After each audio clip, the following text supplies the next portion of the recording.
Rwanda. I am doing the course of Media and Mass Communication, and this is my documentary. My topic is on the power of social media on promoting the reading culture in Rwanda. So, what is social media? Well, it is the collective of all online communication channels based on community input, collaboration, content sharing, among others. In this documentary, I am going to have two interviews, one with a student at Mount Kenya University who is into communications and a social media user.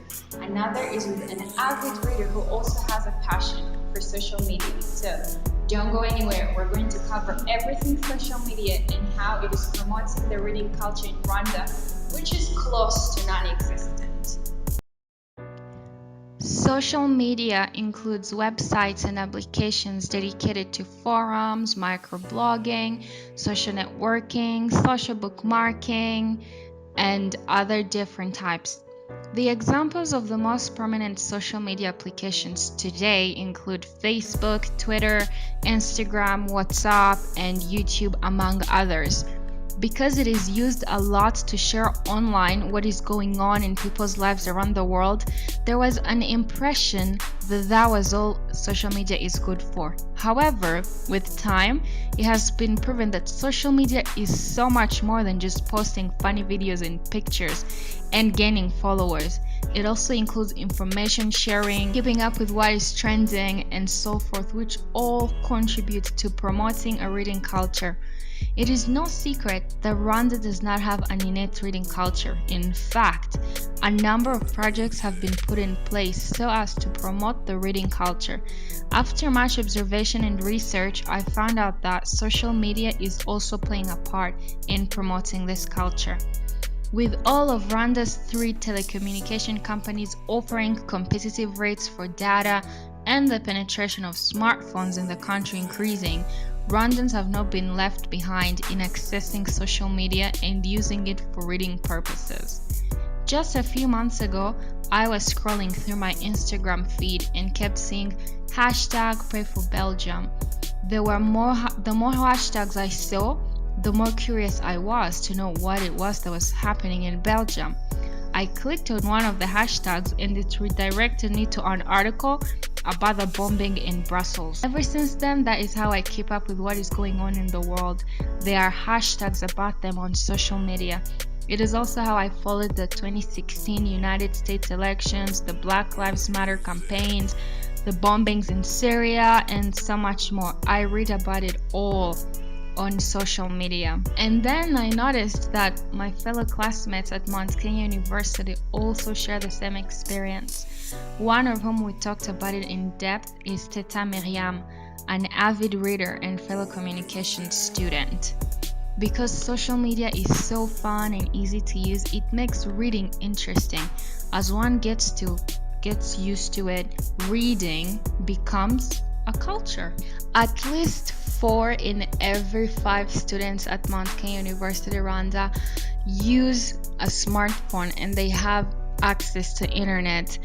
Actually, the school provides free Wi-Fi. These students use social media a lot for different purposes, for communicating with friends, but also to read and do research for the different coursework that they have.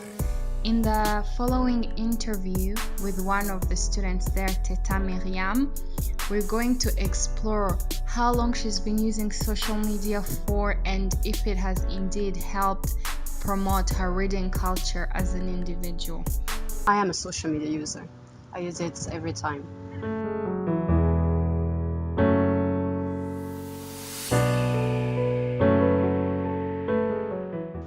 I would mainly say 10 years ago when I discovered Facebook.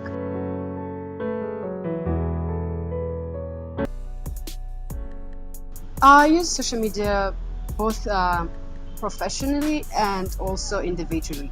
So professionally would be for me to update the pages that we have, social media pages, Facebook, LinkedIn, YouTube, anything that we do for our work, social media campaigns, advocacy work, But then also on a personal note, it would be for keeping in touch with people I love, for reading the news, because I don't even have a TV, because I rely too much on social media.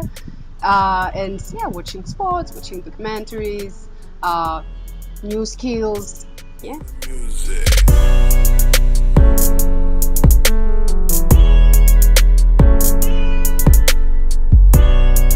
Yes, I do. I read a lot more because I actually have easy access now. It's not like before where if you don't have, let's say, if you only had TV, you don't have, I don't know, Canal Sat or something like that, you would be limited in the options of source information. But social media made it so much easier because it's just about having access to internet. And since I'm a person who lives in the city of Kigali, it's very easy. I have fast internet and I can easily access the media anytime, any social media that I would like. My reading culture has drastically improved. Yes. Tita says that her reading culture has drastically improved because of social media. The fact that she uses it on a daily basis for her work, as well as reading her news, demystifies the opinion that social media is strictly a tool for entertainment. Research by The Telegraph UK says that the average person has 5 social media accounts and spends around 2 hours browsing these networks every day. Therefore, according to this research, a Mount Kenya University student spends 2 hours on social media, 2 hours reading every day. If social media hadn't been there, if it hadn't existed, the same student would not be reading even half of that. Most of the students in Mount Kenya University access social media on their phones. This is very effective because phones are very portable. You can take them anywhere and you can read whenever you like. It's also worth mentioning that social media applications are designed in a way that actually interests you to read. They are so easy to use and you find yourself just reading and browsing through many hours.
Traditional sources of data whereby we have people go out over a period of time, collect data on various things. We produce lots of different statistics. What the government of Rwanda has realized is that with technology and with various things happening, there are actually alternative sources of data. My name is Joshua, and I work with a local NGO here in Rwanda, and I'm also very passionate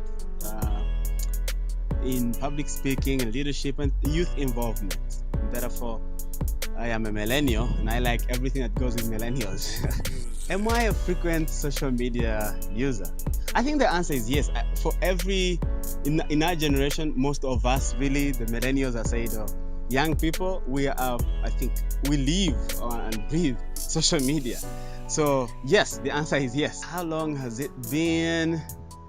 I think it's been 8 years now since since I started using social media. Okay. Yeah, Facebook being my first. Well, I use social media for quite a number of things, and ranging from fun, getting to know what really is trending, but also to get to know the news. I get most of my news from social media because they say that the people you are in a group with or the people that you work with are mostly likely to be the kind of people that they have the values or the qualities that you have. So the people that are my friends share things that I am most likely to be attracted to, I want. So I certainly get the news from social media, but also get to have the fun, get to know what is happening, man. Well, I wouldn't say I could draw a line clearly, but yes, I think the trend for our generation, we tend to read more now and we read shorter versions now, and that's what social media does. So therefore, I read many pieces that come from different feeds, and I would say that I get more variety now than I did back then. How data becomes important is because data informs us of the baseline. Because for you to know what you've accomplished, you have to know where you were before, what effort have you put in, and where you are now. And then from there, where you can go after. A lot of policy is based on gut feeling, right? We all think we know what's going on. And what we've seen more and more with data, especially in marketing, for example, is that with data you can try very small scale experiments. You can test the water and see what's going to happen.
Well, as you have seen in this documentary, the very fact that we text and read to communicate in our free time means we are reading and writing all the time. This is something the Rwandans continually to do so.